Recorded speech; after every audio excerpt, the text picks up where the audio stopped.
할렐루야. 네, 우리 같이 말씀 보십니다. 로마서 7장을 함께 보겠습니다. 7장 7절부터 25절 교대로 읽습니다. 그런즉 우리가 무슨 말을 하리요? 율법이냐? 그럴 수 없느니라. 율법으로 말미암지 않고는 내가 죄를 알지 못하였으니 곧 율법이 탐내라지 말라 하지 아니하였더라면 내가 탐심을 알지 못하였으리라.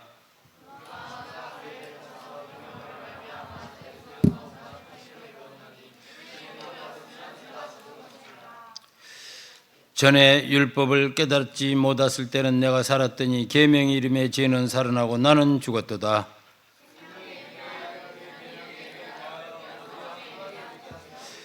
죄가 기회를 타서 계명으로 말미암아 나를 속이고 그것으로 나를 죽였느니라.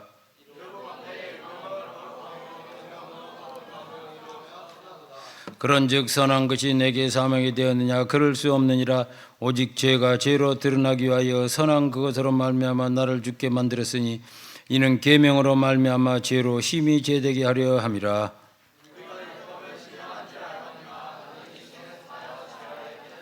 내가 행하는 것을 알지 못하노니 곧 내가 원하는 것은 행하지 아니하고 도리어 미워하는 것을 행함이라.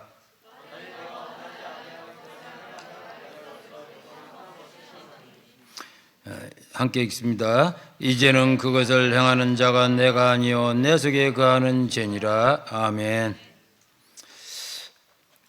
하나님께서 모세를 통해 이스라엘 백성에게 율법을 주셨어요. 율법을 이스라엘 백성에게 줬다 하는 것은 그 의미를 말하는 거지, 뭐 이스라엘 백성만 율법을 지키라 그런 말은 아니에요. 인간 사회 모두에게, 모든 인간은 율법을 지켜야 되는 거예요. 그러나 율법을 알지 못해. 왜? 그들은 율법을 받지 못하였고 누가 받아? 유대인들만 받았어요. 그러니까 그럼 이방인들은 율법을 받지 않았으니 괜찮냐? 하나님이 창조한 인간, 하나님의 형상을 닮은 인간은 뭐가 있어요? 양심이 있어요. 양심이. 동물과 다른 것은 인간은 양심이 있어요. 율법을 받지 못해도 양심이 그를 증거해. 어쨌든 인간은 하나님의 수준의 법, 율법의 그 수준까지 도달해야 된다는 거예요. 그러니까 율법을 지켜라. 하나님이 이렇게 말씀하세요. 그러니까 기본적으로 인간 사회는 이걸 통해서 우리가 알 수 있는 것은 뭔가 행위 규범이 필요하다. 너는 이렇게 하고 이건 하지 말아라. 이게 바로 인간에게 준, 인간 사회에 필요한 절대적인 거다.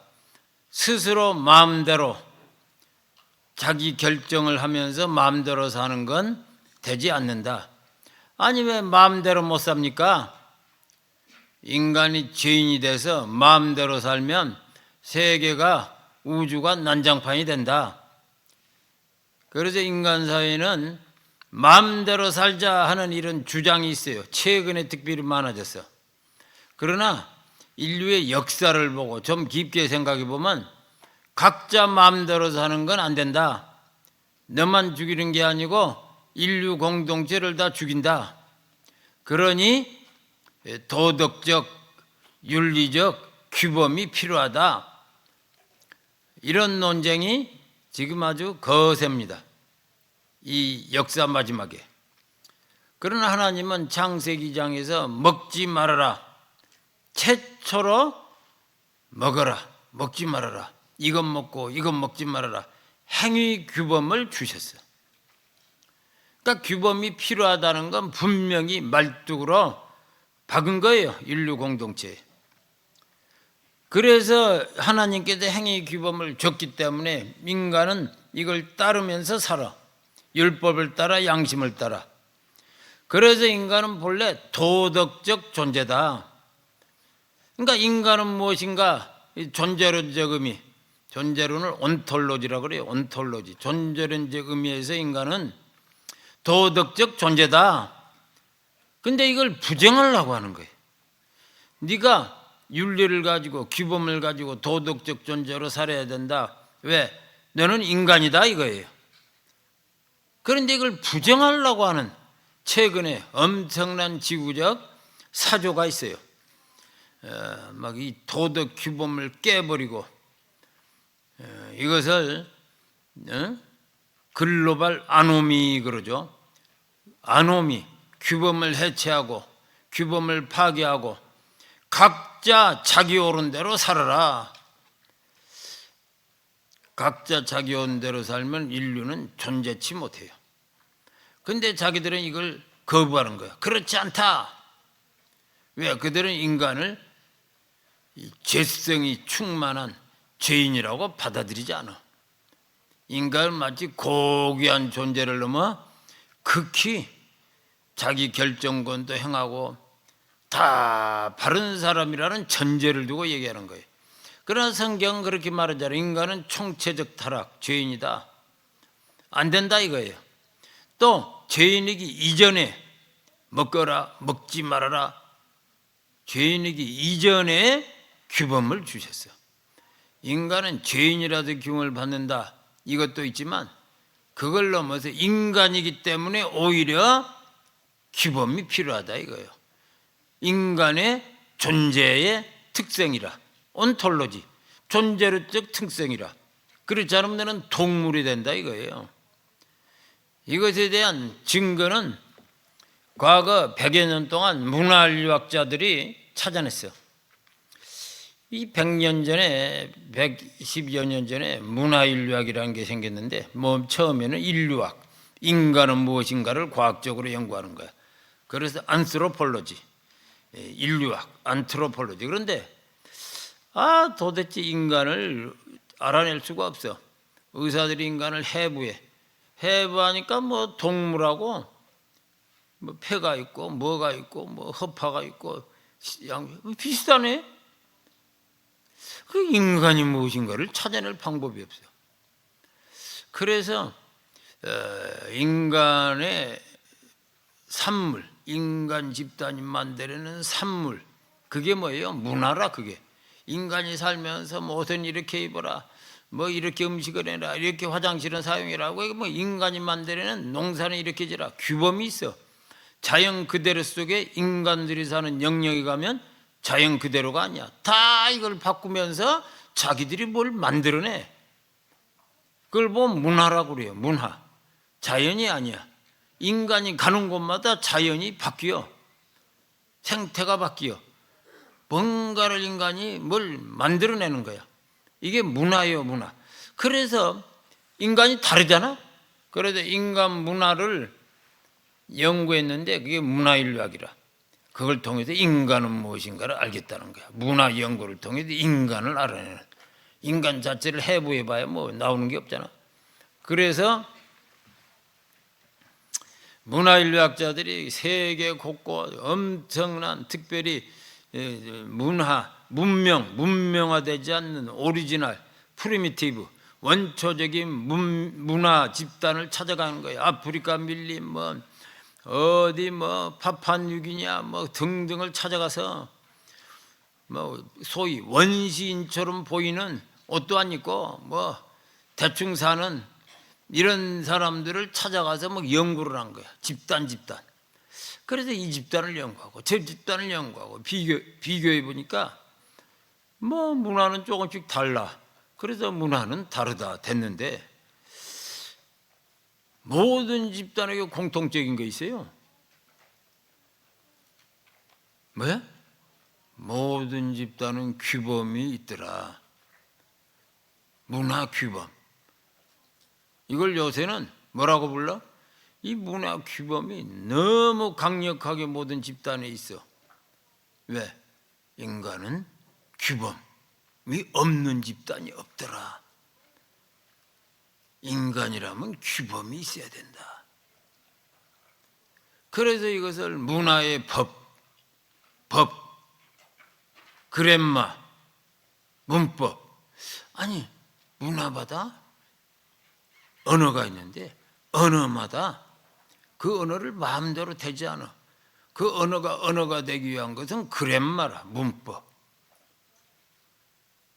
이 그랜마라는 문법이 작동하면서 그 집단의 언어가 돼서 공유예요, 공유.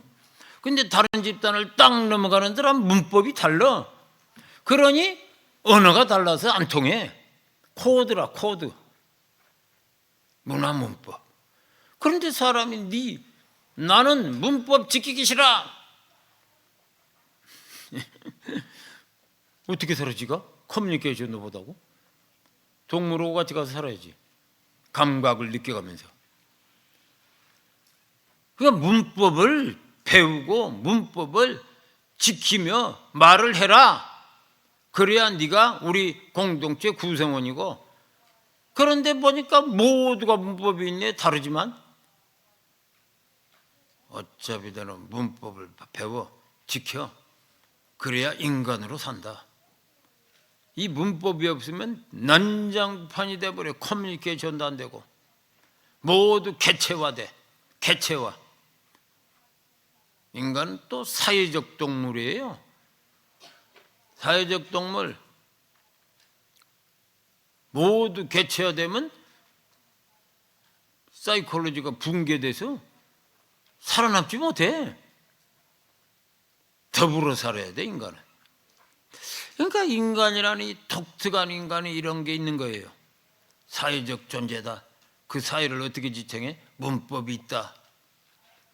근데 우리가 언어 문법을 넘어서 문화 문법이 있다는 거예요. 그게 뭐예요? 법, 규범. 그래서 우리는 법, 규범이라는 건 인간의 고유한 걸로 이거 없으면 인간계를 넘어선다. 이탈이지 이탈. 인간계 이탈이다. 또라이 짓 하지 말아라. 이렇게 되는 거예요. 그런데 이것을 넘어서서 인간 세계를 파괴하려고 하는 새로운 사제가 네오 마르크스주의야. 신좌파운동. 모든 규범을 파괴시켜버려요. 그러면 어떻게 돼? 각자 옳은 대로 살아라. 문화 문법이 파괴돼 버리잖아. 자, 그 문법은 파괴하고 윤리 규정은 파괴하고 언어도 해체시켜. 그래도 디지털 언어로 통합시켜서 자동 번역. 이제는 뭐 디지털 언어에 모두가 같은 언어로 통합된, 그러나 문법은 파괴되고 소위 윤리 규범은 파괴되고. 인간이 뭐야? 디지털 언어로 움직여. 아니, 인공지능 로봇하고 다를 게 없잖아. 인간을 기계화시키고. 그럼 어떻게 돼? 통제하기 좋지. 통제하기. 인간을 다 기계화시키고 아날로그에서 움직여. 그러니 뭐 모두가 다 기계화된 인간, 통제되기 좋은 거예요. 그 선작업으로 인간의 규범을 파괴시켜. 도덕 윤리 규범을 해체시켜버리고. 이걸 따르라는 거 없어요. 각자가 옳은 대로 따르라. 그러니까 지금은 이제 뭐만 남았어요? 규범은 파괴되고 점점 질서만 남았어. 오더, 사회 질서. 교통 질서 지켜라. 줄 서서 순서 지켜라. 질서만 남았어. 남 거 훔치지 말아라. 질서만 남아. 근데 이제 좀 있으면 이 질서도 뭐 오더로 움직이는 게 아니야. 디지털 질서로 인간에게 장착해서 세계를 완전히 아주 일사불란하게 기계처럼 움직이는 인간, 통제받는 인간. 이런 생각을, 이런 의심을 안 할 수가 없어요. 돌아가는 세계, 종말론적 세계를 보면. 먼저 게 규범 파괴, 윤리 규범 파괴, 도덕 규범 파괴, 아노미. 어떻게? 동성결혼을 합법화시키면서 이걸 다 파괴시켜버리는 거예요. 가장 인류 공동체의 절대적인 모두가 옳다라고 믿고 사는 게 뭐예요? 남자 여자가 가정을 이루고 가정이 부족, 부족이 민족, 민족들이 세계 공동체, 세계 공동체의 시작이 가정인데 그게 남자와 여자. 그것도 하나님이 창세기 2장에서 하나님이 하신 일이라. 이걸 해체시켜 버리면서 가정 파괴, 공동체 파괴, 인류 공동체 파괴 막 일을 하고 있는 거예요. 그러니까 이 가정 파괴, 인류 공동체 파괴 이것으로 끝나지 않아. 규범 자체가 파괴돼 버려. 이거 옳다 옳지 않다는 자체가 사라져 버리는 거예요. 가장 옳은 남자 여자 결혼, 이걸 모든 종교, 모든 문화 관계없어. 누구나 옳다고 믿고 살았는데 갑자기 몇십 년 전부터 이걸 파괴시키는 거예요. 그걸 합법화, 국가가 합법화시킵니다. 파괴하는데 이에 대해서 강력한 반발을 몇 사람이 하고 있어요. 제일 강력한 반발은 러시아 푸틴 대통령이 왜 가정을 파괴하고 서구 엘리트들은 그건 뭐예요? 네오마르크스주의자, 신좌파, 글로벌 좌파들 니들은 왜 가정을 파괴하고 기독교 종교를 파괴하고 기독교 종교가 동성관계는 옳지 않다고 말하잖아요. 그러니까 그것을 옳다고 하면서 역으로 기독교를 파괴하고 왜 이 짓하냐? 막 강력 반발. 러시아 대통령 푸틴.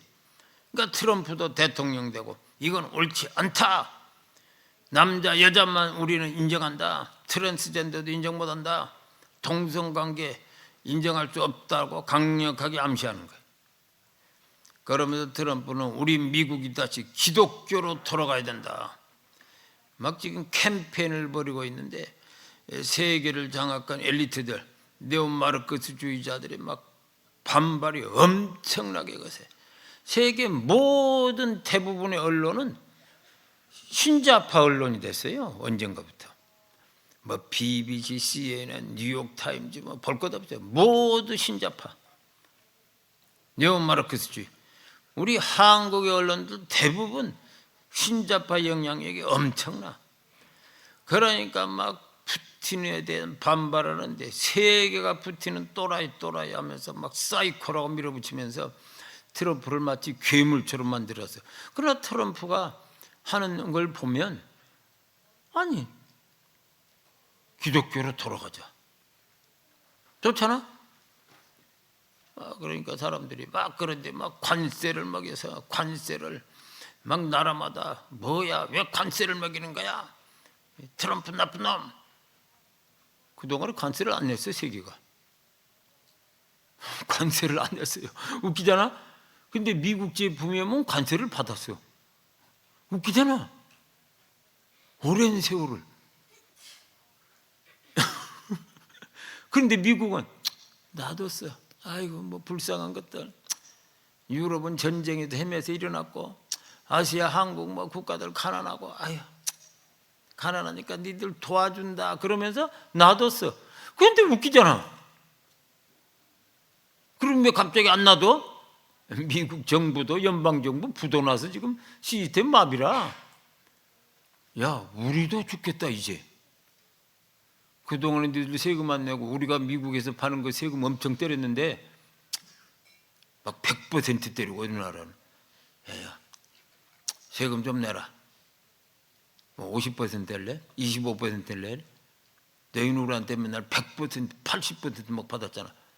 세금 좀 내라. 그랬더니 야 하는 거야 모두가. 웃기잖아. 아니 우리도 지금 부도날 지경이야. 우리도 연방정부 셧다운 됐잖아. 지난번에도 되고 또 되고 점점 이러다가 우리나라도 망해. 근데 네 나라들이 이제 잘 살게 됐잖아. 그 뭐라고 이제 동맹국의 세금을 많이 때려서 괴롭힌다. 유럽, 한국 동맹국이란 미국에 세금만 뭐 그동안에 뭐 엄청 오래 도와줬잖아. 근데 미국, 유럽, 한국도 이제 그런 대로 잘 싸잖아. 세금 좀 내라 이거야.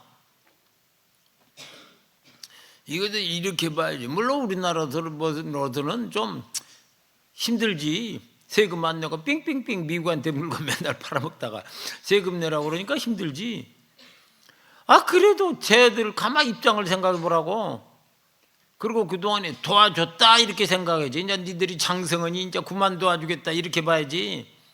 그동안에 도와줘서 어렵다고, 이제 니 다 괜찮으니까 이제 그만 도와줄게. 그럴 때 왜 그만 도와주냐고 소리쳐. 상대방 입장도 보고 우리 입장도 보고 서로 비교하면서 그러면 어떻게 알고 이래야 되는데, 무슨 옛날에 아프리카 사람들을 막 미국 세계가 도와줬어요. 그래도 아프리카 사람들이 계속 도와주니까 욕을 해. 받아먹고 욕하고 받아먹고 욕하고. 그러니까 월드뱅크에서 98년인가 그랬어요. 야, 아프리카 이제 그만 도와줘. 왜? 계속 도와주니까 거지 분성이 붙어서 왜 안 도와주냐, 왜 안 도와주냐 계속 소리만 친다는 거야. 스스로 자기 나라를 살릴 생각을 않고 왜 안 도와줘, 왜 안 도와줘 계속 소리만 친다는 거야. 그러니까 그만 도와줘. 월드뱅크가, 세계은행이. 이유가 그래요. 계속 도와주니까 왜 안 도와줘, 왜 안 도와줘 막 소리만 친다는 거야. 그리고 고마워하지도 않는다는 거야. 욕만 한다는 거야. 도와줘도 왜 조금 도와줘, 욕하고. 웃기잖아. 인간이라는 게 웃기는 거예요. 그러니까 똑같아. 옛날에 아프리카 했던 거하고 똑같은 거야. 그러니까 뭐 아프리카인이나 한국인이나 세계인이 다 똑같은 거야. 본래 똑같아요. 인간은 다 똑같아요. 아니 5, 60년 돈 받았으면 됐지 왜 안 도와주냐고. 계속 도와주라고. 야, 요새 형편이 너희들이 더 나아 우리보다. 보세요. 의료보험 미국보다 한국이 나아요. 복지 있잖아. 가난한 사람도 온 거. 미국보다 한국이 나아. 복지가. 그 미국에 사는 한인들이 와서 뭐 깜짝깜짝 놀라잖아. 뭐야, 한국이 미국보다 복지가 더 낫네?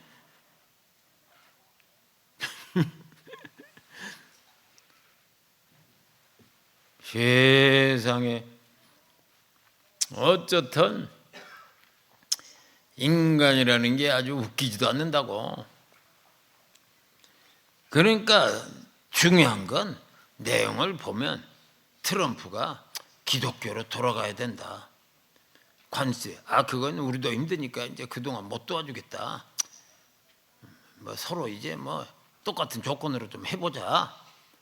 뭐 그러면 뭐 속으로는 삽삽해. 그건 뭐라고 말해야 돼? 그동안에 고마웠습니다. 힘들지만 열심히 해보겠습니다. 좀 그래야 되잖아. 베트남이 그랬다는 거야. 베트남은 뭐 사회주의 공산주의 쪽에 들어갔고 미국도 많이 받지도 못했어.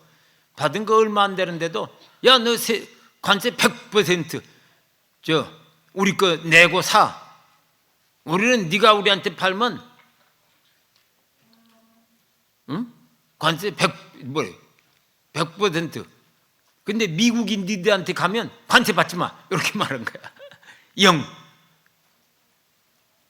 니들이 우리한테 파면 우리는 100 때리겠다고.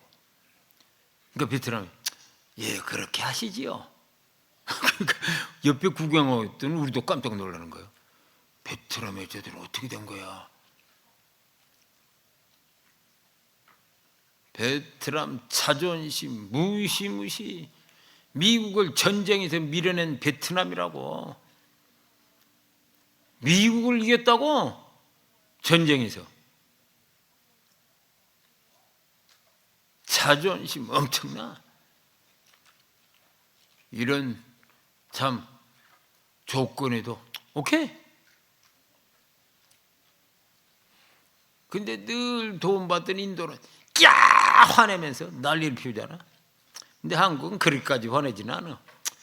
막 뒤돌아서든 막 자기들끼리 욕을 하는 거야. 미국을 앞에 가서 욕 안 하는 척하면서. 우리는 그래도 좀 낫잖아. 인도보다는. 베트남보다는 좀 품위가 떨어지지만 베트남 애들은 무시.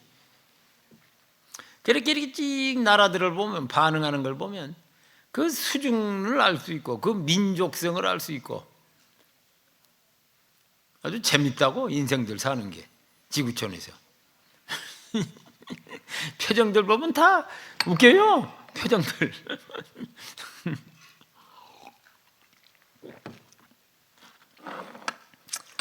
그런데 이런 상황, 신좌파들이 네오마르크스주의들이 세계를 규범을 파괴하고 그 글로벌 아노미를 만드는 이 강력한 현상에 대해서 신자파들이 뭐 오바마, 바이든 행정부 손잡고 미국까지도 막 세계를 엄청나게 몰아쳤잖아. 트럼프가 와서 이걸 좀 막고 있는 상황인데, 트럼프가 이렇게 막고 있는데 보니까 더 강력한 뒤에 뭐가 있어. 이 실리콘밸리에서 몇 사람들이 보니까 그 피터 틸이라고 페이팔을 창업하고 지금 뭐 팔란티어 테크놀로지, 그래 세계 최대의 포텐셜, 잠재력 최고, 앞으로 뭐 세계 최고의 강력한 기업이 된다, 뭐 이렇게 사람들이 예언을 해. 무시무시해. 막 속도가 엄청나고 막 그냥 빵빵빵빵빵 올라오는데 좀 있으면 탑 넘버 1로 갈 판이야.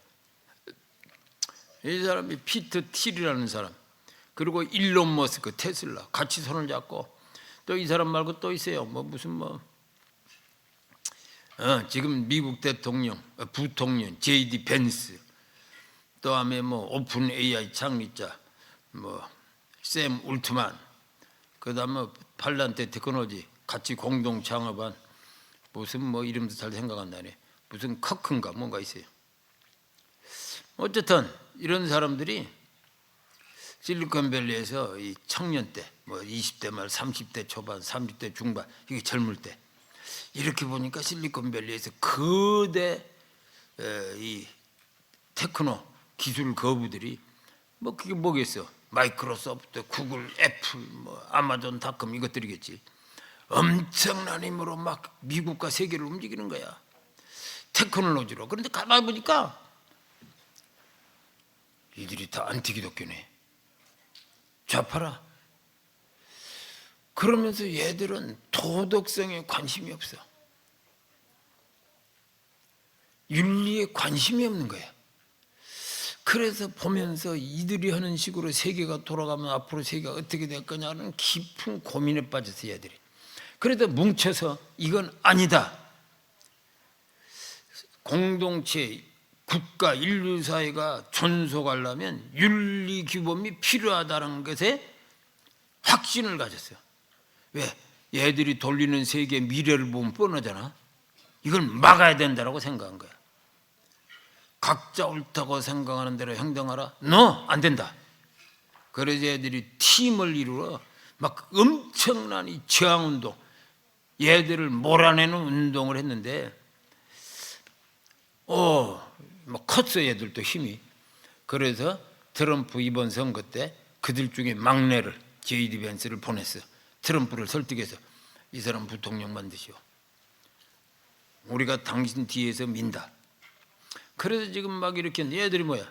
얘들은 기독교인이라고 할 수도 없는데 기독교를 좋아해. 그리고 미국이 기독교 국가가 돼야 된다. 그러니까 기독교가 기반이 된 국가가 돼야 된다. 세계도. 왜? 세계의 규범들을 보고 윤리를 보니까 기독교가 가장 우수하다 이거야. 그러니까 사회는 규범이 있어야 되는데 무슨 규범? 오랜 역사와 전통을 가진 기독교가 이 규범이 기반이 돼야 된다. 이런 사회가 돼야 된다. 그래야 인류 미래가 좋다 이거야. 신통하지? 그래 나는 왜 이들이 이런 생각을 했나 해봤더니 다른 사람들은 기술자들이야. 빌 게이츠도 그렇고 다 기술자들이라. 그래서 엄청난 글로벌 기업을 만들었어요. 기술 거부들을. 됐어요. 그런데 얘들은 철학 공부를 하고 대학 다닐 때 법학을 공부하고 이런 사람들이라. 기술자들이라기보다는. 그래도 이공계는 일론 머스크 하나뿐이야. 나머지는 다 철학, 법학 박사들이라. 근데 어떻게 법을 공부하고 철학을 공부하는 애들이 실리콘밸리로 들어갔냐? 요거 때문에 들어간 거야. 요 비전을 가지고. 대단하잖아. 참 세상에 이렇게 돌아갈 걸 누가 알았어?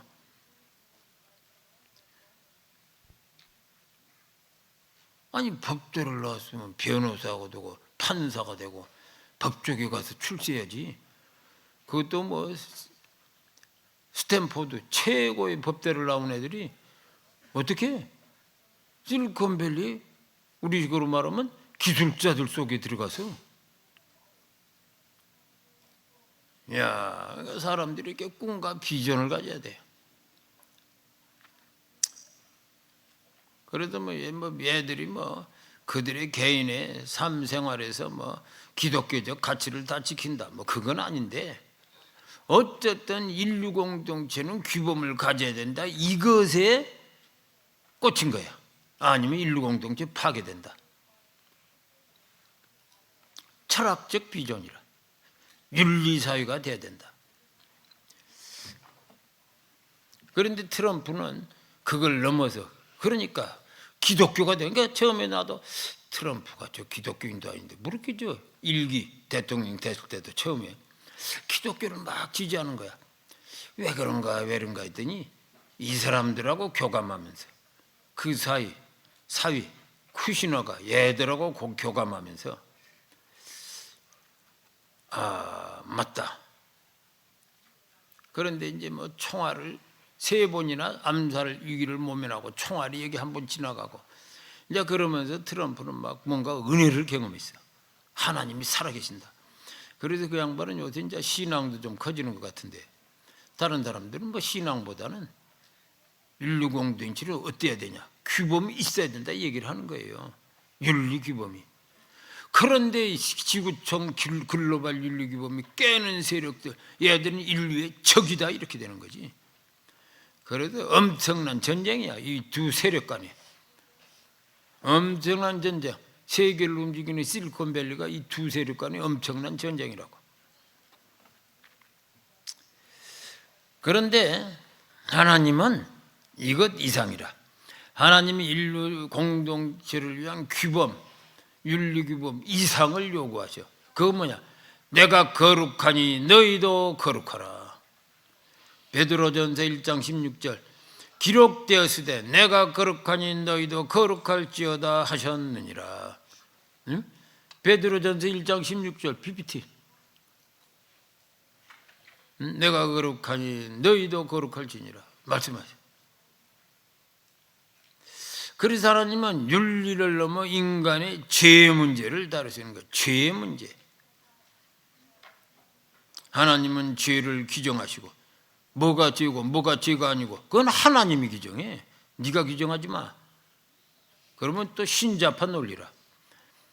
하나님이 규정한 죄를 죄라고 하고 그걸 범하지 말아라. 이걸 보고 뭐라고 불래? 율법이에요. 율법. 그 율법을 주신 거야. 그런데 문제는 인간이 율법을 다 지킬 수가 없다 이게야. 지킬 수가. 그래서 율법을 지켜라라고 하시면서 하나님은 율법을 주시면서 모세에게 또 뭐 또 줬어? 제사도 드리라. 제사, 희생제물을 드리라.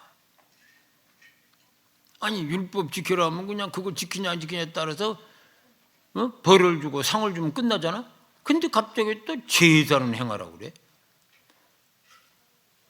율법은 어차피 지킬 수 없다는 걸 아셔. 그러니까 율법으로 문제를 해결하는 게 아니고 죄의 문제를 뭘로 해결해? 제사로. 희생 제물을 드리면서 제사로 해결하시는 거예요.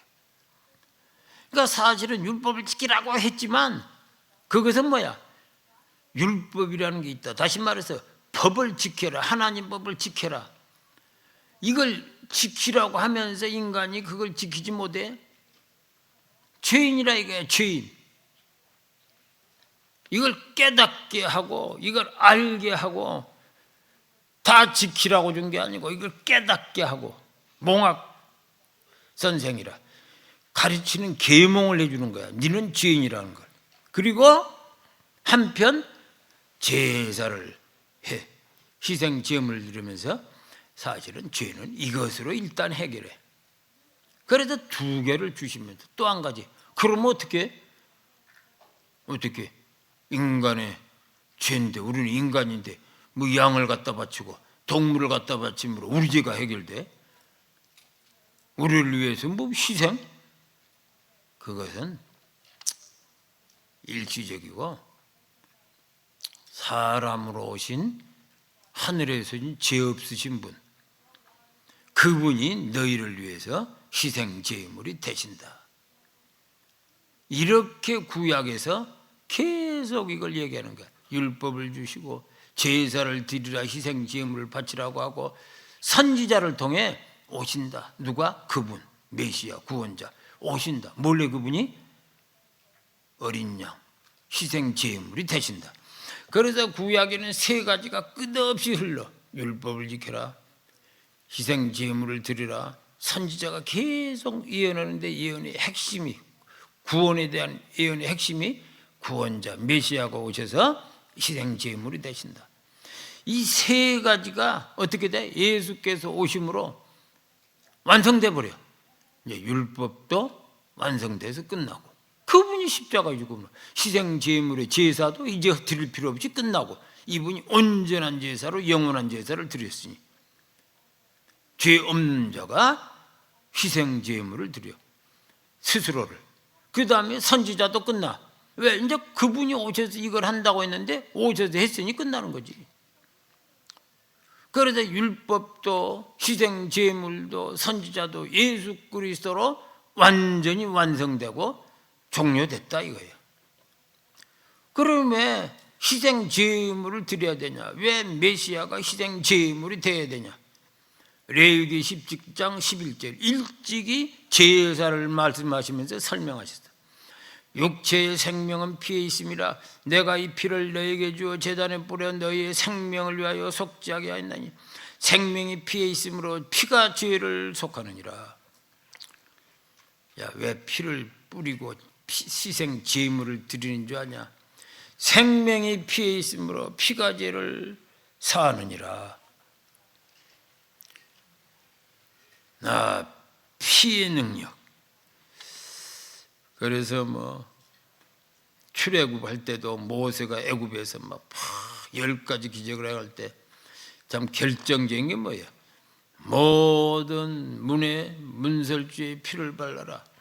아니면 다 죽는다. 장자가 다 죽는다. 너희 아들, 내 큰애가 다 죽는다. 죽음의 사자가 들어닥친다. 그러니까 무슨 농담하냐 하다가 다 죽었어. 근데 그걸 믿고 피를 바른 사람들은 그 유대인들이지. 죽음의 사자가 쫙 오는데 그걸 보고 넘어가고 피해가는 거야. 피해가 그 집은. 그러니까 결국 애굽의 애들만 다 죽어버린 거지. 아니 어떻게 피를 바르다고 죽음의 사자가 넘어가냐. 피의 능력.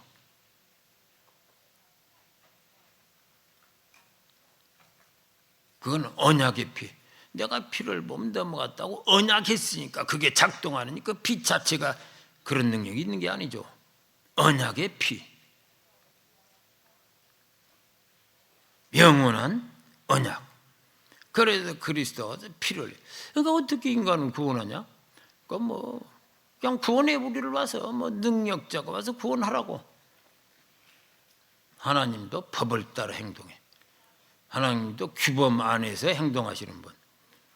피의 법칙을 따라 행동해. 규범. 창세전부터 있는 규범이라. 피의 법.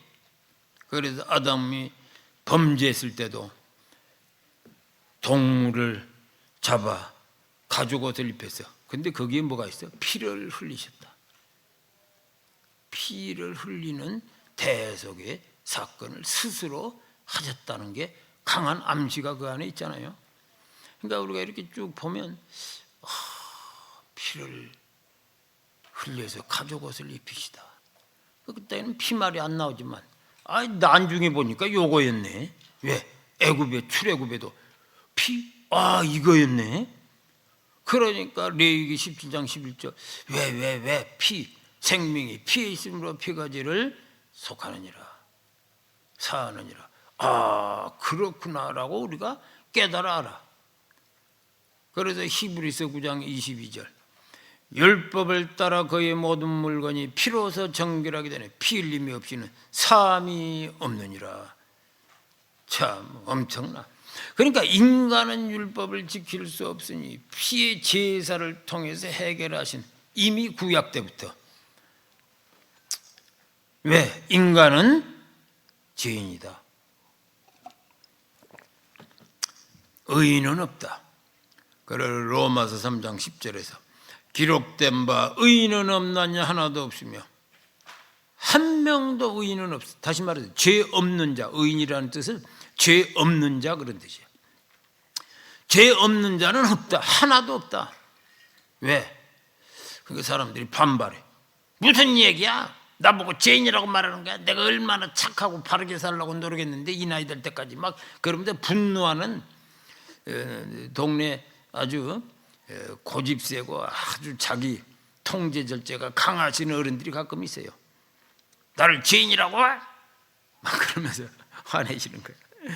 아니, 죄의 개념을 당신이 정하냐? 그럼 하나님은 죄를 뭐라고 그래? 요한일서 3장 15절 보세요. 요한일서 그 형제를 미워하는 자마다 살인하는 자니 살인하는 자마다 영생 그 속에 거하지 아니한 걸 너희가 아는 바라. 미워하는 자는 살리는 것하고 똑같다 이거야. 그러면 당신 그렇게 곱게 살았는데 그동안 아무도 미워한 적 없어? 며느리 안 미워했어? 한 번도? 큰아들 한 번도 안 미워했어? 사촌, 조카 안 미워했어? 이웃집 사람 한 번도 안 미워했어? 무슨 얘기야? 살인을 안 했지 미워한 게 당신 안에 있잖아. 그럼 그 어디서 나왔어? 그럼 그래. 그러면 뭐 미워 한 번도 안 해본 사람이 세계 어디가 있어? 아 그렇다고 다 그래서 죄인이야.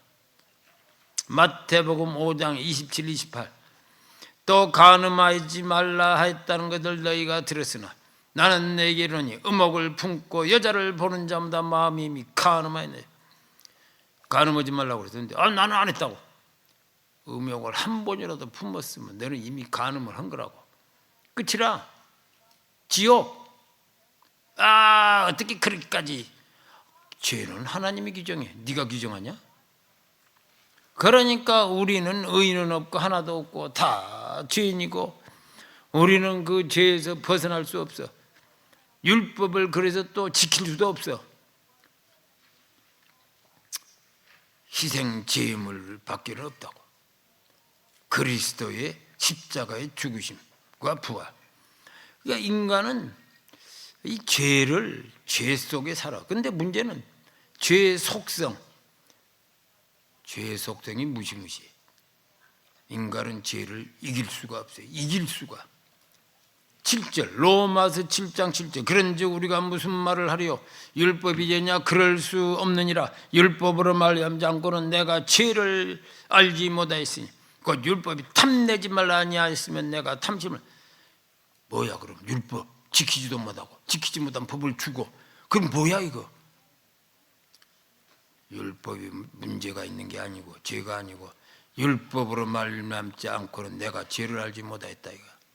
율법 때문에 죄를 알았지 않냐. 율법의 기능이 있어. 죄를 알게 함.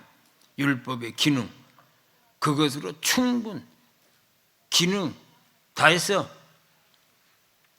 8절 그러나 죄가 기회를 타서 계명으로 말미암아 내 속에서 온갖 탐심을 누리라. 이는 율법이 없으면 죄가 죽은 것이라. 전에 죄를 율법을 깨닫지 못했으니 계명이 이름에 죄는 살아나고 나는 죽었도다. 생명에 이르게 할 그 계명이 내게 대하여 도리어 사망에 이르게 하는 것이 됐도다. 11절 죄가 기회를 타서 계명으로 말미암아 나를 속여 그들을 나를 죽였느니라. 두 번이나 얘기해. 8절 응? 9절 아니 7절 8절 그러나 죄가 기회를 타서 계명으로 말미암아 나를 죽여. 11절 죄가 기회를 타서 계명으로 말미암아 나를 속이고 그것으로 나를 죽여. 죄의 속성 죄가 막 기회를 보는 거야. 기회 죄를 죽일 기회를. 그리고 막 기회를 찾아서 공격해서 죽여. 아 이게 죄라는 게 무시무시한 거야. 그냥 죄가 그냥 관념이 아니라는 걸 알 수 있어요. 영적 실체라. 그러니 이걸 어떻게 우리가 인간이 이길 수 있냐? 엄청나. 관념이 아니고 실체라 실체. 살아있는 실체. 영적 실체.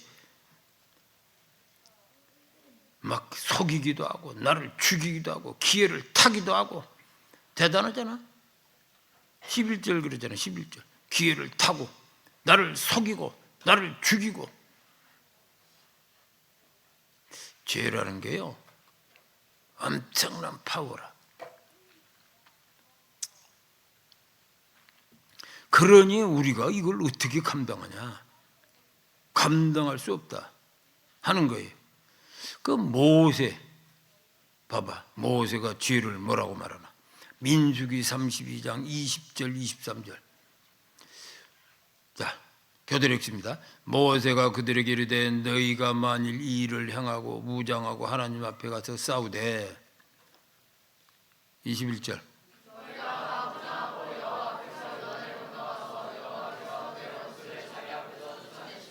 그 땅이 여호와 앞에 복종하게 하시기까지 싸우면 여호와 앞에서나 이스라엘 앞에서나 무죄하여 돌아오겠고 이 땅은 여호와 앞에서 너희의 소유가 되리라마는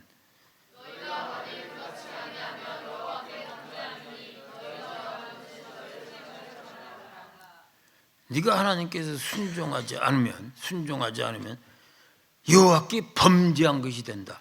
죄인이 되는 거야. 그러면 너희 죄가 반드시 너희를 찾아낼 줄 알라. 와, 죄가 막 추적하면서 찾아서 쳐. 엄청나잖아. 무시무시한 죄의 속성이라.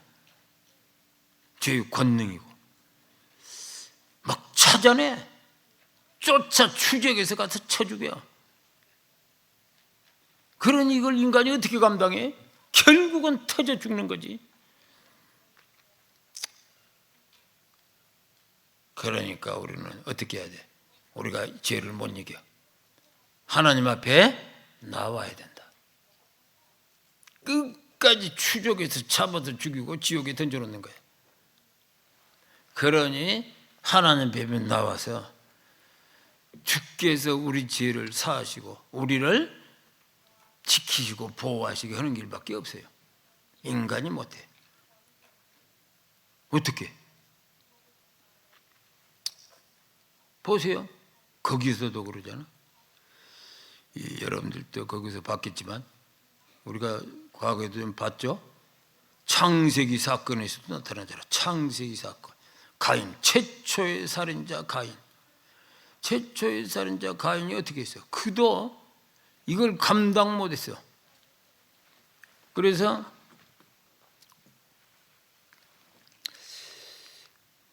이 창세기 4장 한번 5절부터 보면 가인과 그의 재물은 받지 않으신지라 가인이 몹시 분하여 안색이 변하니 여호와께서 가인에게 이르시되 내가 분하여 하면 어찌 되느냐 안색이 변하면 어찌 되느냐 내가 선을 행하면 어찌 낯을 들지 못하겠느냐 성을 행하지 아니하면 죄가 문에 엎드리느니라 죄가 너를 원하나 너는 죄를 다스릴지니라.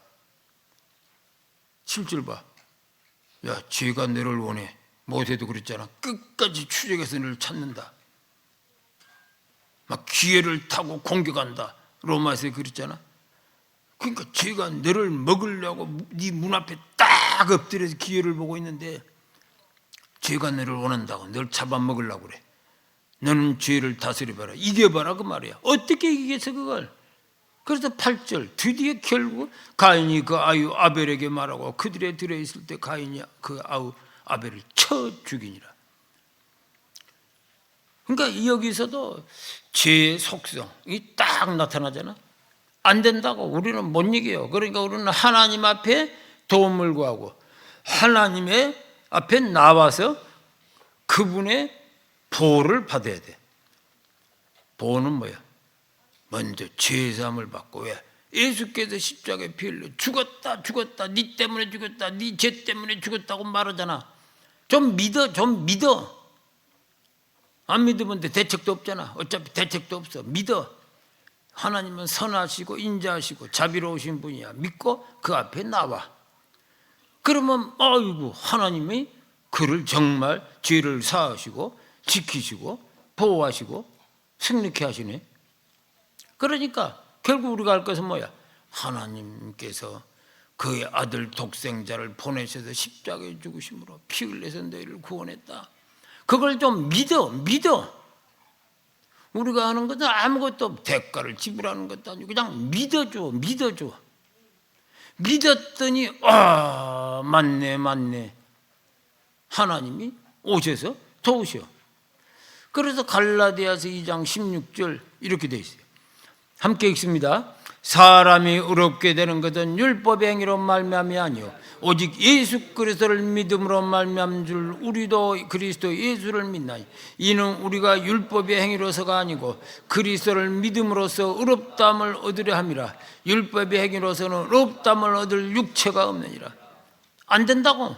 율법의 행위로서는 도저히 안 된다, 못한다 이거야. 믿음으로 그리스도 예수를 믿음으로 그분이 십자가에 죽으시고 우리 죄를 사하셨다. 부활하셔서 우리도 살리셨다. 믿음으로 구원을 얻는다. 그러니까 우리가 믿었어. 그럼 우리 죄가 사라져버렸나? 용서를 받은 거야. 여전히 우리는 이 세상의 죄에 충만해. 우리는 여전히 이 세상에서도 죄의 유혹과 때로 넘어지기도 하고 해요. 그러나 하나님께서 당신을 믿었다는 그것 때문에 당신을 신뢰하고 당신을 의지하고 나왔다는 것 때문에 용서하시는 거예요. 용서, 영원한 용서. 엄청나지. 어떻게 믿어줬다 그 하나로 막 용서하고 지키시고 복을 주시냐? 그래서 사람들이 이걸 표현할 방법이 없는가? 이거 뭐라고 표현해? 하나님의 은혜. 그래서 이걸 아는 사람들은 이 깊은 은혜를 아는 사람, 체험을 아는 사람은 용서와 살리심 아는 사람은 막 하나님의 은혜 하는 순간 뭔가 알아. 막 그 은혜가 막 몸에 느껴져.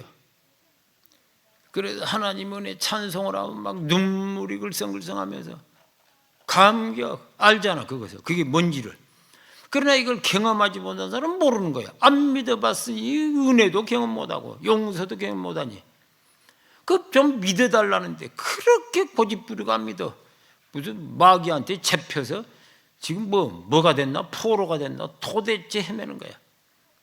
믿어달라는데. 그러니까 우리가 여전히 죄의 모습들이 있지만 우리 주께서 우리를 뭐라 그래? 용서하셨어. 의롭다 하셨어. 의롭지 않은데 의롭다라고 하나님이 선포하셨어. 그래서 로마서 6장 11절 그런 거야. 로마서 6장 11절. 한번 성경 한번 보세요. 로마서 6장 11절. 함께 읽습니다. 이와 같이 너희도 너희 자신을 죄에 대하여는 죽은 자요 그리스도 예수 안에서 하는 때는 살아있는 자로 여길지니라. 여겨라. consider yourself. 자신을 나는 살아있다. 예수를 믿음으로 용서받고 살았다고 여길지니라. 근데 나 자신을 보니까 죄의 모습들이 있어. 하나님이 다 용서하셨다. 영원한 제사, 영원히 용서하셨으니 두려워하지 말아라. 아멘. 그래서 믿음으로 사는 거예요.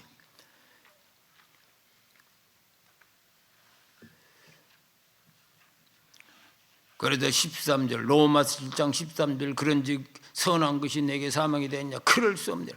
오직 죄가 죄로 드러나기 위해 선한 그것을 말하면 나를 죄에게 죽게 만들었으니 이는 계명으로 말미암아 죄로 힘이. 그래 죄를 알게 함으로써 죽게 나오게 하는 그거라 이거예요. 그래서 18절 아니 15절 내가 행하는 것은 내가 알지 못하노니 곧 내가 원하는 것은 행하지 아니하고 도리어 미워하는 것을 행함이라. 만일 내가 원하지 아니한 그것을 행하면 내가 이로써 율법이 선한 것을 시인하노니 이제는 그것을 행하는 자가 내가 아니요 내 속에 거하는 죄니라. 나는 늘 선을 행하고 싶은데 못 행해. 또 원치 않는 걸 행하고 또 원치 않는. 그러니까 뭐야? 절망이구나 했는데 야 정신 차려. 그것을 행하는 자가 네가 아니고 네 속에 거하는 죄인이라. 죄를 살아있는 실체로 말하는 거야. 죄가 그것을 행하는 거지 네가 하는 거 아니지. 너는 원치 않지 않냐? 깜짝 놀랄 말씀이잖아. 그러니까 18 곧 내 속 내 육신에 선한 것이 거하지 아니한 줄을 아노니 원함 내게 있으냐 선을 행함은 없는 것 없도다. 19절 내가 원하는 바 선을 행하지 아니하고 도리어 원하는 아닌 바 악을 행하는도다. 20절 만일 내가 원하지 아니한 그것을 하면 이를 행하는 자가 내가 아니요 내 속에 거하는 죄. 똑같은 말을 또 하잖아요. 네 안에 죄가 그걸 하는 거야. 네가 하는 게 아니라 너는 원치 않잖아.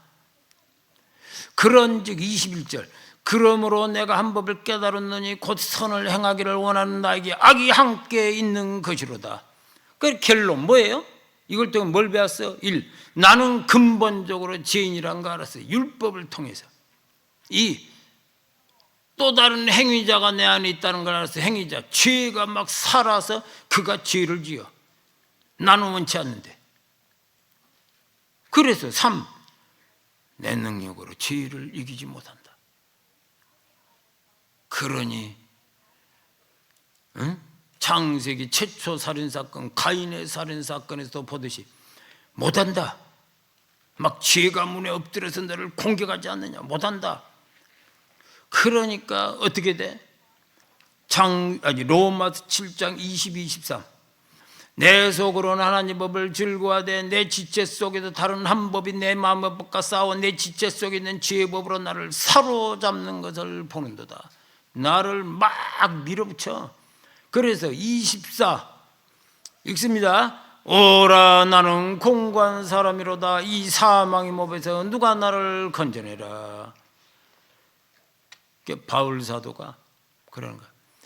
야, 우리 인간 자기 자신도 그래. 공고하다. 여기서 누가 이 사망 뭐 죄가 막 내 안에 살아 움직이는데 이걸 누가 감당하냐 이거야. 누가 나를 건져내라. 공고하다 공고하다. 그 사람들이 바울 사도가 왜 이 말을 해? 그건 엄청난 사도인데 하나님께 예수 믿기 전에 이 얘기겠지. 웃기는 소리. 예수 믿기 전에도 그렇고 믿은 다음에도 그렇고 이 육신을 벗고 영원한 천국에 가기까지는 인간은 공고한 사람이로다. 그런데 우리 믿음이 살려. 그런데 하나님은 우리를 위해서 피 흘리시고 우리를 용서하셨다. 그 믿음이 우리를 살리고 그걸 또 받으셔서 믿음을 받으셔서 우리 죄를 없다 하시고 의롭다 하시는 거예요. 아멘?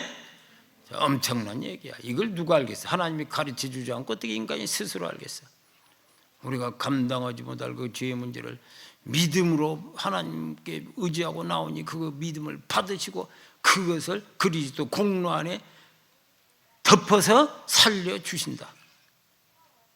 참 이게 우리 예수 믿는 믿음의 핵심이라. 로마서 핵심 가르침. 이게 핵심이에요. 이걸 보고 뭐라고 불러 우리가? 따라하세요. 복음이야. 그래서 바울 사도가 로마서 1장에서 이 복음은 모든 믿는 자들의 구원을 주시는 하나님의 능력이다.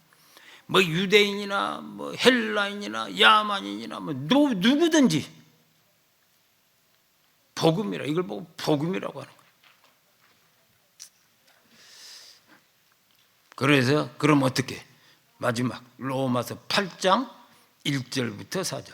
그러므로 이제 그리스도 예수 안에 있는 자는 결코 정죄함이 없나니 이는 그리스도 예수 안에 있는 생명의 성령이 죄와 사함의 너를 해방하였습니다. 아멘. 그래서 이제 믿음으로 그리스도 안으로 들어온 사람들은 뭐다?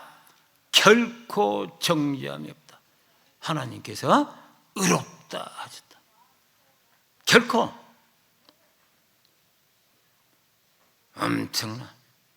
그래서 그동안에 율법이 지배했는데 이제는 생명의 성령이 2절에 생명의 성령의 법, 그것은 그리스도 예수 안에만 있어. 생명의 성령의 법이 우리를 승리케 하셔. 아멘.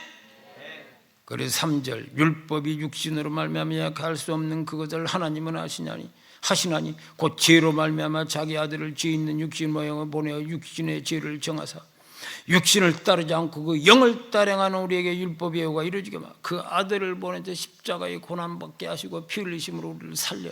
그래서 이제는 우리는 율법을 이걸 지키냐 저걸 지키냐 그것 갖고 난리 피우는 게 아니고 성령의 법, 그 영을 따라서 살게 하신다. 아멘. 그래서 우리가 늘 로마서 8장 1절을 늘 1, 2절을 항상 애워야 돼. 다 마지막으로 함께 읽습니다. 그러므로 이제 그리스도 예수 안에 있는 자에는 결코 정죄함이 없네.